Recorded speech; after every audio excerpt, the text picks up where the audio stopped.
Mushroom তো কত ধরনেরই বানিয়েছেন, কিন্তু কখনো এরকমভাবে মাশরুম বানিয়ে দেখেছেন? একবার বানিয়ে দেখবেন, জাস্ট অসাধারণ খেতে হবে। তার জন্য নিয়ে নিয়েছি 250 গ্রাম মাশরুম, যেটাকে ধুয়ে পরিষ্কার করে জল ঝরিয়ে রেখে দিয়েছিলাম।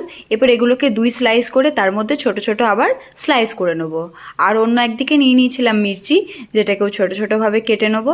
সঙ্গে নিয়ে নিয়েছিলাম বোম্বে মির্চ, বা যেটাকে আমরা ক্যাপসিকাম বলে থাকি, সেটাও ছোট ছোট করে কেটে নেবো। আর এর সাথেই নিয়ে নিয়েছিলাম 2টো পেঁয়াজ আর একটা টমেটো, যেটাকেও আমরা সরু সরু ছোট ছোট স্লাইস করে কেটে নেব।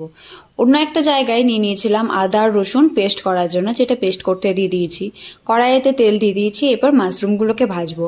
মাশরুম ভাজতে গেলে কিন্তু অনেক জল বেরিয়ে যায়। মাশরুমটাকে আপনাদের ততক্ষণই ভাজতে হবে যতক্ষণ না মাশরুমটা একদম পুরো ড্রাই হয়েছে। দেখতে পাচ্ছেন ভিডিওতেই যেমন ড্রাই হয়ে গেছে, এরকম ড্রাই যখন হয়ে যাবে মাশরুমটা, তখন জানবেন মাশরুমটা ভাজা হয়ে গেছে। অন্য একটা পাত্রে আমরা মশলা নিয়ে নেবো। হলুদ, আদা, জিরে গুঁড়ো, ধনে গুঁড়ো এবং লঙ্কা গুঁড়ো। সরি, আমি আদা ভুল করে বলে ফেলেছি। এরপর এটাকে একটুখানি জল দিয়ে একটা পেস্ট বানিয়ে রেখে দেবো। অন্যদিকে কড়াই দিয়ে দেবো পেঁয়াজ বেরেস্তার জন্য। এই বেরেস্তার জন্য মাশরুমের টেস্টটা পুরো আলাদাই একটা মাত্রা এনে দেয়। আবার তেল দিয়ে দিলাম এবার মশলার জন্য। তেল দিয়ে তার সঙ্গে জিরে, শুকনো লঙ্কা আর একটা দারচিনি স্লাইস দিয়ে তার মধ্যে দিয়ে দিয়েছিলাম আদা রসুন পেস্টটা।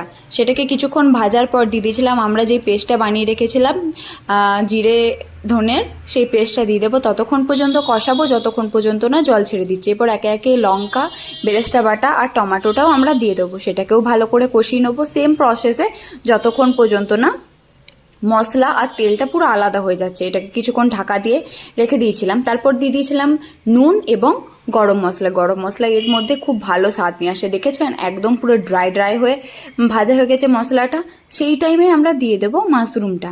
মাশরুমটাকেও খুব ভালো করে কষাবো একদম পুরো ড্রাই করে। আপনারা চাইলে যদি মশলা ধরে যায় তাহলে এখানে একটু জলও ইউজ করতে পারেন, বাট জল ইউজ করলে আপনারা গরম জল ইউজ করবেন, তাহলে ভালো হয়। দেখেছেন কত সুন্দর তেল ছেড়ে দিয়েছে। আমাদের রান্না এখন রেডি।